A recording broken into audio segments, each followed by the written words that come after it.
1500 €, c'est le prix de ce téléphone que vous avez sous les yeux, qui est tout neuf, qui vient de sortir chez Asus il y a quelques mois, et qui n'a pourtant malheureusement que 2 ans de mise à jour logicielle. C'est un peu court pour le prix demandé. Mais ne vous en faites pas, puisque tout cela va changer dès le 20 juin prochain. L'Europe a décidé de se saisir de ce dossier et de bien d'autres, puisqu'il vient à la défense des consommateurs, avec toute une série de mesures qui seront à appliquer par les constructeurs sur leurs prochains smartphones. On passe tout cela en revue. Et ça commence par la réparabilité. Ainsi, les pièces détachées des téléphones ou des tablettes devront être disponibles durant 7 ans après la fin de commercialisation des 10 appareils. L'Europe va également mettre son grain de sable dans les batteries, puisqu'il va réclamer des constructeurs qu'ils respectent au moins 800 cycles de recharge, donc c'est-à-dire 800 fois où le téléphone fera de 0 à 100% au niveau de sa charge. Également de résistance auprès de l'Union européenne, puisque les smartphones vont devoir satisfaire à un certain nombre de chutes. On parle d'un test de 45 chutes à 1 mètre de hauteur. Évidemment, les tests doivent être respectés, mais que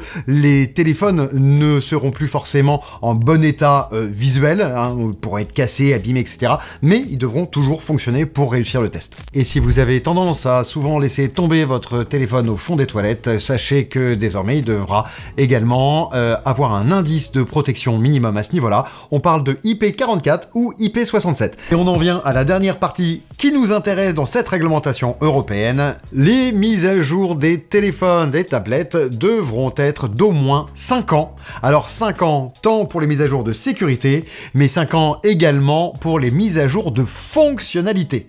Ah chouette! Pour une fois, pouvoir au consommateur, c'est nous qui gagnons. Ouais, mais c'est nous aussi qui allons payer.